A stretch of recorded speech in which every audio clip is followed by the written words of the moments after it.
I am Ferdinand Marcos, and I am the President of the Republic of the Philippines. I stand today on behalf of 110 million Filipinos. Magandang umaga, Malacanang Press Corps, and welcome sa ating press briefing ngayong araw, January 16.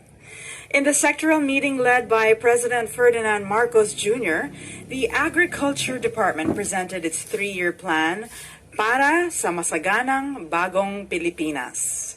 The three-year plan will focus on expanding agri-fishery areas for increased production, modernizing agri and fishery production system, and developing and improving post-harvest systems and infrastructure, among others. To tell us more about this, we have with us Department of Agriculture Secretary Francisco Tu Laurel Jr. Good morning, Secretary Laurel. Good morning, Daphne. Go ahead with the briefing about the three-year plan. Well, basically, our three-year plan is to invest heavily in post-harvest facilities and to have more recovery for our products and hopefully to lower the cost of, partly to lower the cost of rice and corn. Besides that, we have a big digitalization move in order to get more accurate production data from for our production. No? As you know, we need real production data in order to be able to manage the food supply of the country effectively. Besides that, we have a lot of infrastructures to be built, no, like About the three-year plan? well, basically, our three-year plan is to invest heavily in post-harvest facilities and to have more recovery for our products and hopefully to lower the cost of, partly to lower the cost of rice and corn. Besides that, we have a big digitalization move in order to get more accurate production data from for our production. No? As you know, we need real production data in order to be able to manage the food supply of the country effectively. Besides that, we have a lot of infrastructures to be built, no, like ports, agro-industrial ports, cold storage facilities to address the vegetable issues that come from time to time from overproduction. We also have a very big move on the logistics. No, 30% of our produce, especially of vegetables, is gone because of wastage. No, because of the poor logistics system in our food supply chain. If we can lessen or hopefully almost eliminate yung losses na yun, that would be equivalent to at least 10 to 15% less cost sa ating mga vegetables and high-value crops like fruits. Besides that, we intend to reorganize DA nga din to be less regulatory, but still effective supposedly in regulations and food safety, but more developmental. No, we have to produce more. We have to produce more of everything to address the needs of our ever-increasing population. So that's basically it in a nutshell. In a nutshell. Okay. We can now open the floor to questions to Secretary Laurel. Chona Yu, People's Journal. Sir, yung 30% na sabi mo kanina wastage, how are you going to translate that into siguro metric tons? Ilan po ba yon? Well, yung study on the statistics, yun ang problema ko talaga from the start. As I have already said in my first ever press call in my life, wala tayong accurate data to quantify the total, kung ilan ba talaga.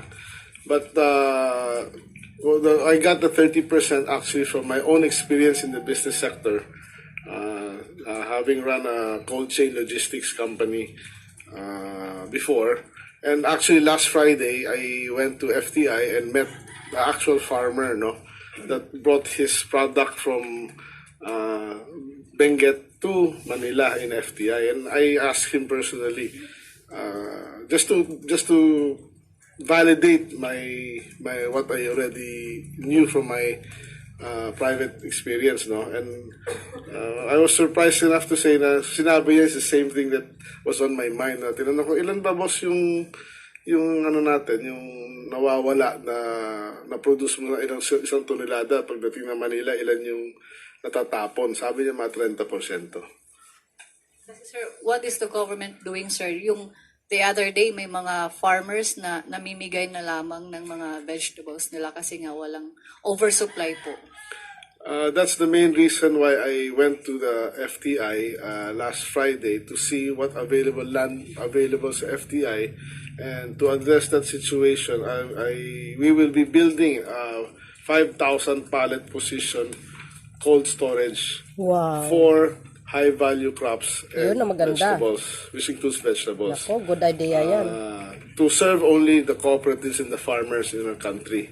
Yes, Para nga ma-address yan. Kasi ang oversupply situation, while actually, to be honest, that is a matter na dapat ina-address din ng LGU, no?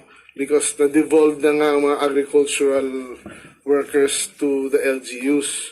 So dapat sila nagpa-planning yan ng production nila and ano. But of course, the national government, like the DA, should coordinate and plan with them to address this. But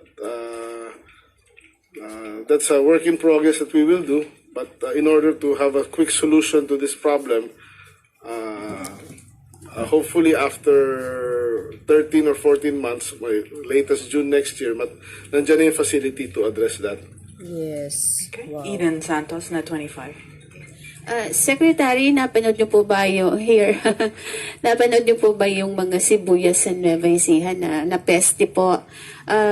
Yung mga ganong sitwasyon po, paano makakatulong ang DA, lalo na po yung ating mga cold storage, ano po, at paano ba mapipigilan yung pabimeste po sa ating mga pananim, especially yung sibuyas?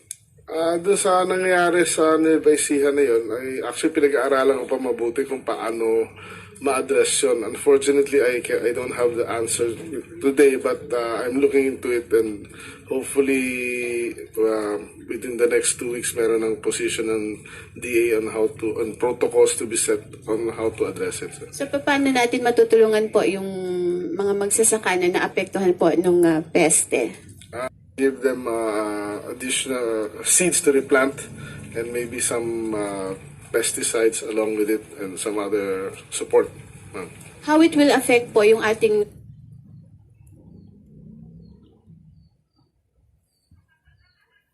supply nung nangyari na yon, local supply po natin ng sibuyas? Definitely, it will have some effect because it will reduce production. Pero base sa initial study naman ng DA operations na group natin, minimal lang. Minimal. So wala pong pagtaas ng presyo ng sibuyas in the coming days, months? Wala ako nakikita. Thank you. Tuesday New. Oh, okay, let's pass it to Sam Mandanelia, Business Mirror. Hey, good afternoon. Good morning, sir. Yeah, tatanong lang po namin, how much budget is needed for the 3-year plan? And how optimistic are we that the fund would be given to DA, given there's already an upward trend in its budget in recent years under the Marcos administration? Well, sa post-harvest facility alone, we need 93 billion in the next 3 years in order to save 10.7 billion a year, on wasted rice and corn, because we're losing about 12.7 to 15% of our rice production due to lack of post-harvest facility. So sa rice and corn pa lang na post-harvest, 93 billion na eh. Sa cold storage, my budget this year is only 1 billion. So ifo-focus ko lahat yun sa 4 na cold storage to address that vegetable issue.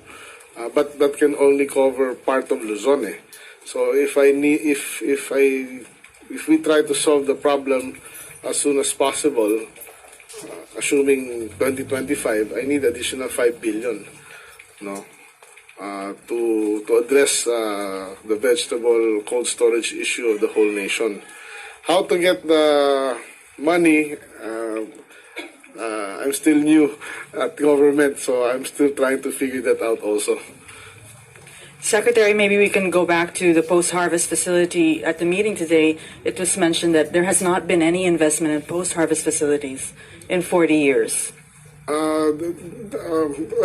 No major post-harvest facility was funded by the government in the last 40 years. Puro maliliit, patingi-tingi, which is actually irrelevant or useless, sayang. So that's why we need really to fund these projects. But we cannot build small. We have to build bigger. I mean, we have three designs, meron small, medium, and large. Hindi mini. No? So, yes. Sir, i-clarify ko lang po. Yung sa rice and corn wasted po, 10.7 billion kilograms po ba yun? Peso value yun. Peso ba? In terms of, I don't have the exact figures with me now, but it's about 450,000 tons around a year. So that is about 20, sa rice alone, that's 23 days of rice ang marirecover natin for the whole nation. Parang we will have 23 days more of rice if we do this. Or sa last year we imported about 3.5 million tons of rice. That's 10% of mababawasan ng 10% ng importation natin if we do this. Tuesday News. Yearly yun. Hi, sir. Sir, base sa mga observations, taon-taon na lang po nagkakaroon tayo ng issue on oversupplies ng mga vegetables and fruits.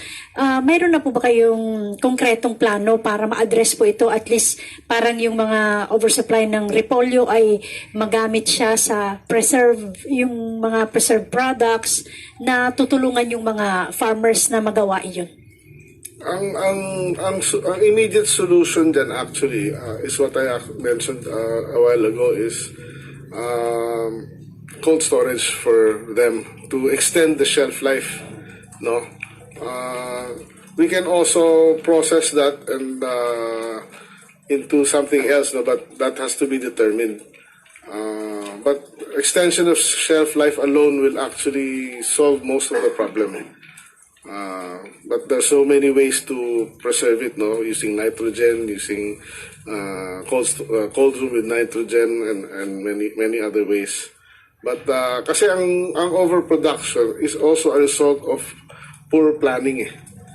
So planning and when to plant, when to harvest, and coordinating with the market. It's a whole ecosystem na kailangan natin i-refine with the DA of course, and the LGU and the cooperatives and the farmers. Okay. Raquel Bayan, Radyo Pilipinas.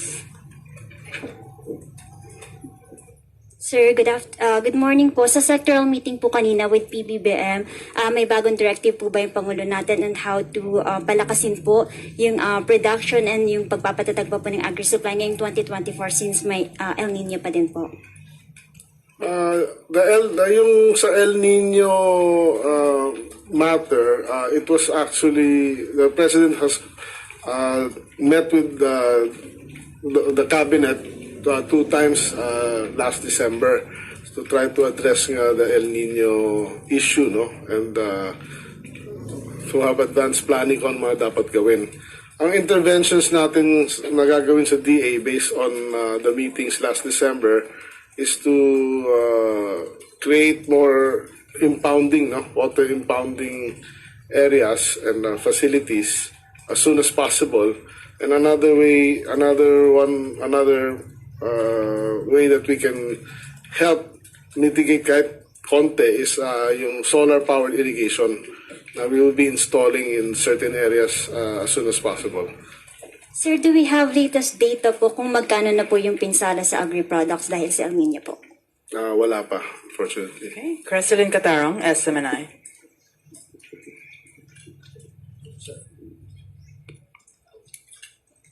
Good morning, sir. May tulong po ba ang ipagkakaloob ang gobyerno doon sa vegetable farmers na nalugi po para man lang may balik yung kanilang puhunan? As of now, wala dahil we are technically there's no fund to help them. But once what I have discussed with FTI just the other day is and including Kadiwa is pag natayo na natin yung storage at meron na tayong pagtataguan yan, kung meron man incidents na ganyan, it's either itago nung farmer yung excess production nila sa storage, whether it's subsidized by the government, that's to be arranged, or the government buys those excess product at a certain price to be distributed through Kadiwa and everything. But immediate solution for that, wala. Sir, other question po, nagbabala po ang isang grupo na maaring tataas pa ang hunger incident sa bansa dahil sa walang humpay na taas ng presyo ng bigas po. Ano pang tugon ng DA dito? Pakiulit. Nagbabala po ang isang grupo na maaring tataas pa ang hunger incident sa bansa dahil sa walang humpay sa taas na presyo sa bigas. As far as supply is concerned, we have enough supply of rice. December, medyo healthy ang ating stocks. January is healthy. There's additional rice coming. At as far as the price is concerned, mahirap ma-predict. Ang problema, yung world price is tumataas no? Dahil sa El Nino. Ang prices din ng bigas sa Thailand, which are major rice producing countries, and Vietnam, tumataas din as of the moment So, even Malaysia and Indonesia tumataas din So, we have to really manage the situation, and we are looking at it on a day-to-day basis. George Cahiles, CNN Philippines. Secretary, magandang umaga po. Sir, it was mentioned earlier that in the past 40 years, there was no investment sa post-harvest facilities. What does that say, sir? Well, let's not say no investment. Parang minimal investment. Diba? You cannot naman say wala talaga. Pero insignificant yung effect ng investment in the past administration. Well, I'm not privy to the direction of the past administrations. Parang sa akin lang, no, I can just say na sayang yung opportunity. Yun lang. Okay. Jean Mangalus, Inquirer.net. Good morning. The president was quite keen on chasing smugglers when he was still the DA chief. Is the DA still going after these cartels? Have there been cases filed? Yes, definitely that was one of the marching orders of the president na linisin yan at hulihin yung mga smugglers. And actually, nung November, 2 weeks after my assumption, meron kami nahuli na onion smuggler na hanggang ngayon nakakulong. Then we have seized about 1 billion worth of sugar in warehouses somewhere in Bulacan. Sorry, I cannot exactly say where it is. Until now, that's being it's still an ongoing case. The president. Another question. Another president said that the president said that that 51% of farm to market roads have been built.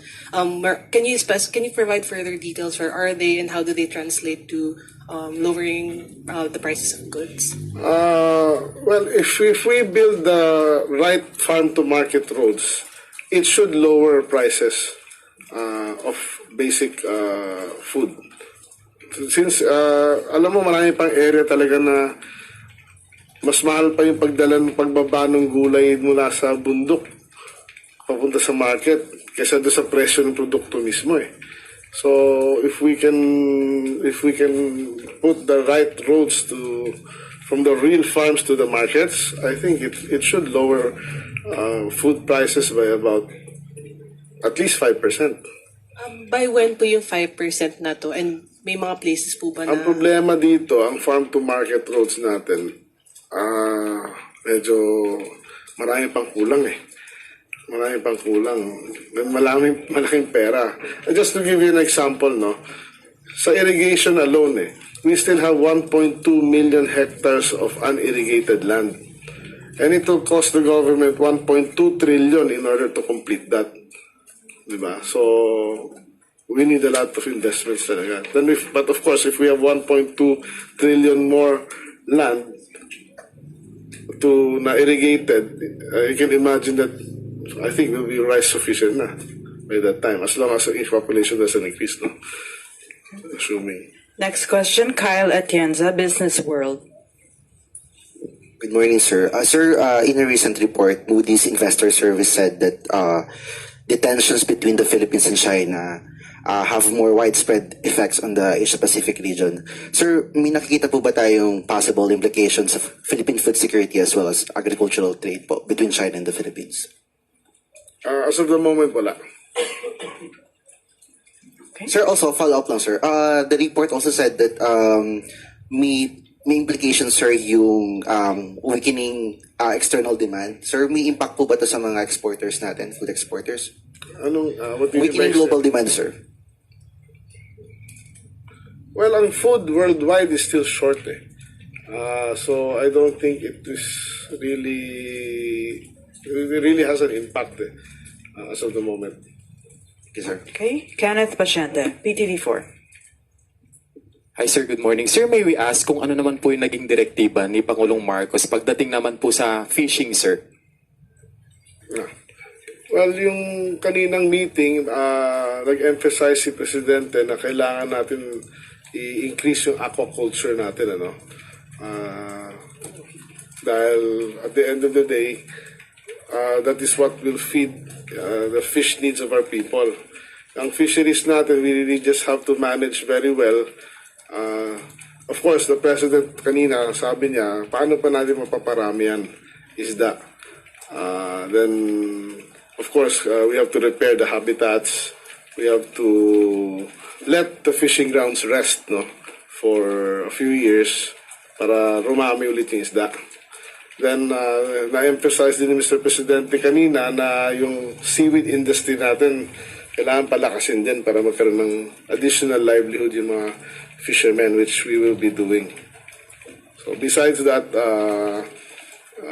meron din mga livestock programs na baka ipabigay sa ating mga fisher folks as an additional income nila, livelihood.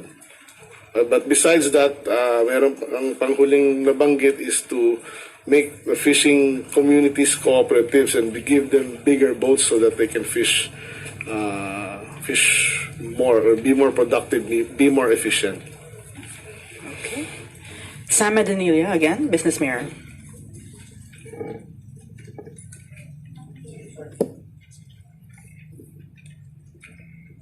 Sir, we would just like to ask, yung regarding po dun sa rice, ano raw po yung ending na rice stock natin nung production nung 2023? At saka ano po yung target output for 2024?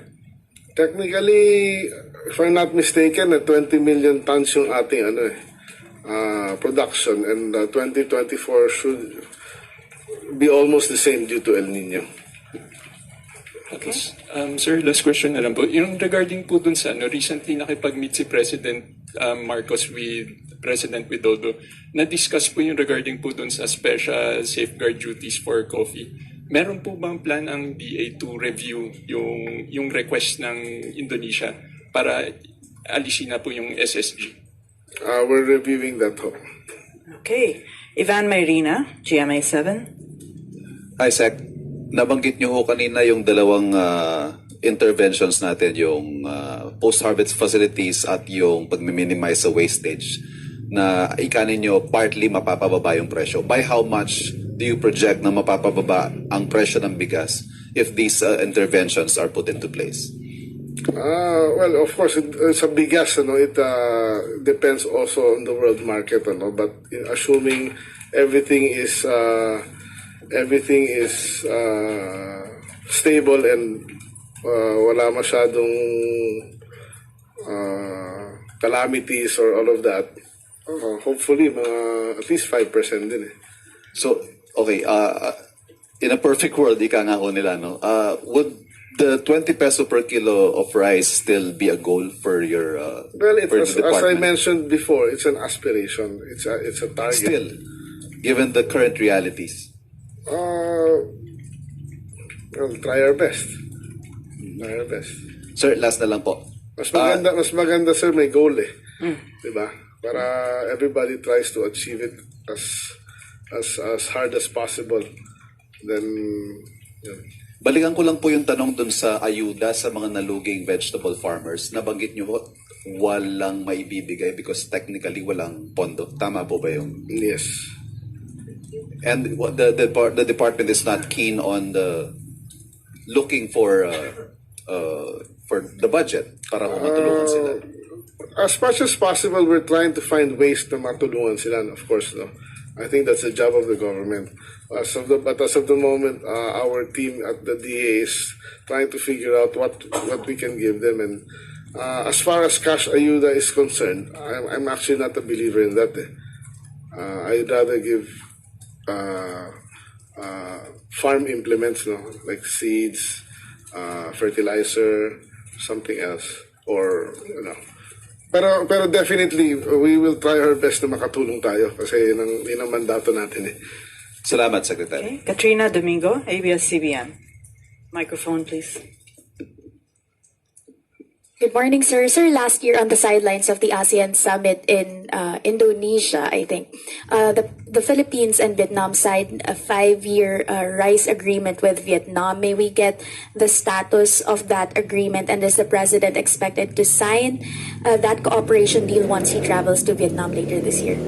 From what I understand, there was no real agreement in that Indonesian meeting, but there was no agreement signed, meaning, but there was an agreement to draft an MOA or MOU, and we were given instructions when we were in the ASEAN meeting in Japan by the president to draft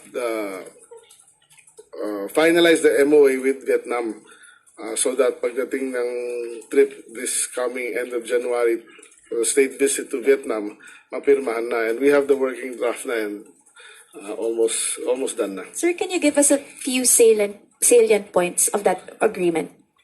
It basically guarantees that that they will be supplying us rice, no, continuously supplying us rice, even sa calamity situation. So that's part of our food safety. So that's good for us. Sir, last question from my end. Ano po yung status ng durian deal with China signed in or at least okayed in 2023 during President Marcos's state visit to China? Natuloy na po ba yun, or nadagdagan or nabawasan po given the diplomatic relations that we have now? As of the moment, I'm happy to say that we have been shipping out durian to China, and it's tuloy-tuloy naman. At it looks promising. Okay. Eden Santos. Secretary, malapit na po matapos yung close fishing season sa Galunggong this coming January 31, 2024. Are we expecting na bababa po yung presyo ng Galunggong na 240 pinakamataas na presyo if in case po na muling makapangisda yung ating mga fishermen? The answer there is yes, but in March. Ang talagang season ng Pilipinas sa galunggong catching is March, April, May, June. Yung lifting ng end of by February, mahina pa yung huli niyan, but by March I expect bababa ang presyo. So how much po yung pwedeng ibaba ng presyo ng galunggong? Kung 200 ngayon, baka maging 150, 130. Okay. Thank you. Crizel Insignia, IBC 13. Yung kanina po nabanggit nyo na magkakaroon ng 4 storage facilities po dito sa Luzon. Saan po yun? Tsaka sa 2025 po, saan nyo pa po balak magtayo pa ng storage facilities? Yung sa Luzon, the first FTI was the one I mentioned na unahin natin kasi yun ang pinaka-critical dito sa Taguig. Then we plan to put one in kung saan nagko-converge yung car region tsaka yung Benguet tsaka yung mga nagsusupply doon. So maybe in La Union or in Benguet, somewhere there. The other one is in Mindoro, dahil wala ron. And one is in maybe Sariraya, Quezon. Yung sa 2025 and moving out, sa Visayas and Mindanao na yun, to be determined. Nabanggit din po na sa usapan po with FTI na yung ibang oversupply na agriculture products is i-distribute po nila sa Kadiwa. So if may cold storage facilities na po, mostly refrigerated or chilled na po, paano ibibigay sa Kadiwa stores lalo na kung humid po pag ibinenta na po? Yung mga highly perishable goods, nasisira na po siya within 2 hours po. Nagiging soggy. Once that is done, actually, yung mga Kadiwa bibilan din ng mga refrigerating chiller units din. Parang mga refrigerators, mga chest freezers, chest refrigerators. So we have to have the complete cold chain. We cannot break that.